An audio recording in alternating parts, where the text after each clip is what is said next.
Okay everybody, this is the complete transformation for shape-shifting Jeep deformation series.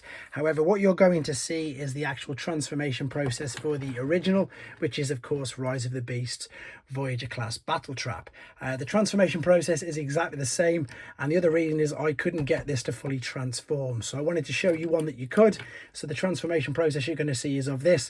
Once again, it is exactly the same. However, the KO for me gave me loads of issues. Hope you find this helpful anyway. Take care. Okay everybody, complete transformation process for Studio Series Voyager class battletrap figure. Just a reminder, this is only the transformation process and the review is separately uploaded. Also, this guy's quite intricate, so you'll have to bear with me. I'm going to try and make this as detailed as possible for you. Right, we're going to start off with the back, to be honest. So I'm going to just move these round underneath from the forearms. I think if you're getting him straight out of the package fresh, these will be around here anyway, like that. What we're then going to do is separate the whole back portion of the cab. That just literally comes off there if it hasn't come off already. What we're then going to do is bring these lights around, like so. Bring them around, and then we're going to try and join them together as well. So these you've got two tiny little cutouts there, two tabs there, and they're going to meet in the middle. So it's a little bit more difficult if you're doing one at a time, but you could still be able to get them to clip like that. Right, then what we're going to do, we're going to take the head, and if you hold onto this tight at the chest, the whole of this will come forward and you can fold it all the way down. So you can see how that's attached there. Then what we need to do is separate the arms from the shoulders. They are held in via these big tabs there, like so. So let's fold that out, and then let's indeed just rotate these. Let me move this out of the way. Just rotate what was the chest pieces, which you can now tell is going to be the front of the vehicle, upwards. You can keep the arms down out of the way. It is better for now, to be honest. And then the faux chest part of the bumper, we're going to fold this back, fold the head over on itself, so it's going to be not looking forwards but fit into that gap, and it'll clip on there. Now he's looking up. You don't want it looking forwards as you're bringing it back, because it'll go over too much, and this is going to get covered up in a second. So that's pretty much what you're looking at for now. Oh, if you knock it, don't worry. Now we're going to turn our attention to the legs. Join these together via this tab. What we've got here, these yellow parts, these separate. These come off, fold them over on themselves, fold them back over on themselves. At this particular point, hold it at what was the waist, rotate it all the way around 180 degrees, and then what we're going to do is fold the feet down and open up that part there. Same principle on this side, fold the feet down and open up that part there. In a minute, we're going to fold this over, but before we do that, we need to sort out the back of the truck. So let's fold out the front piece like so, rotate this around, and then just lean it forward out of the way. What we need to do now can be quite tricky. So these particular spikes, the longest one is going to fit into the cutout in the back of the arm. So what you need to do is spin it around so it's behind, it's in line with that, and as you fold this into this space here, you can see this particular large, oh no, you can't because the feet are there, this particular large one is now, as we fold it over, it's going to slot in to there. This is I suppose probably the hardest bit to get it to do. So once you popped it in like so, it will then be able to hold flush on the top of that. We haven't put the top in yet, so don't worry. What I'm going to do now, because I've got that one in, I'm going to fold this over like so. This will come round and clip into position. Nice and simple. So this side, same again. We're going to rotate this part around so it's facing upwards. Bring the arm up and turn this in as well. This is going to fit into that gap, and then you see that cutout there in the back of the arm. That's what's going to fit in there. So as we fold this over, it'll fit at a right angle like so. It's really important you get that done first and fold this in, otherwise you won't be able to fold this part in and clip it sort of all together. So you can see how it's taking shape now anyway. Then on the underside of this, you just push these together, sorry, on the underside, on the top, and then you just tab these together as well. They don't clip together in any way, apart from on the back of this.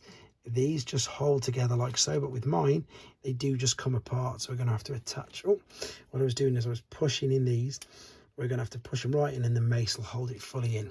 Now it's just a case of covering up what we've made. So press this down, slot it back, and then drop this over the top like so. That spike's come out. Did you see that? That's what's caused that problem there.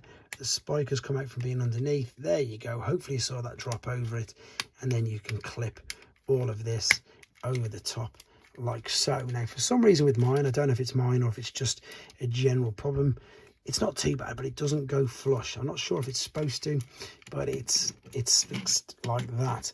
And as I say, these then will just rest together, and then you can attach the mace to it in a second. Make sure that's all the way down. There we go, both sides. There is your alternate mode. Okay then, so let's take him back into robot mode. So I've just took the mace off the back, and that of course means that this is now freed up. What I then suggest you probably do next is to take these side pieces which are attached there. You can pull these out by opening these up to the side. You're pretty much setting out and lifting out all the legs ready. You can then take up the front and the whole roof of this. This will come apart there.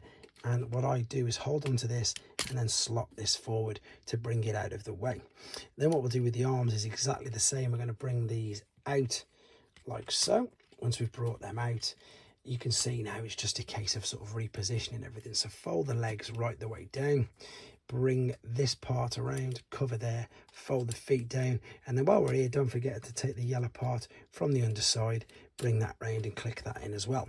Same on this side, fold this underneath, clip it into position, fold this part over, line the leg up and bring the foot forward. Then don't forget to rotate at the waist, and that's the bottom section done. In honesty, you can separate the legs now if you want. I'm going to just in case. Now we're going to take where the head and the chest is, fold this all the way down. You can fold the shoulder bit over, that'll tab in there, then bring the whole front of the truck down like so.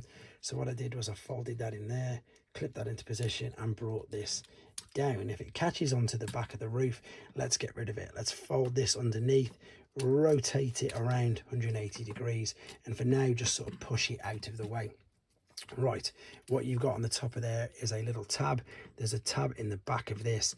Push this all the way up and over, and then line that up and over as well, and then that will slot into position. So make sure these aren't in the way. That's what's causing that to not fit all the way back.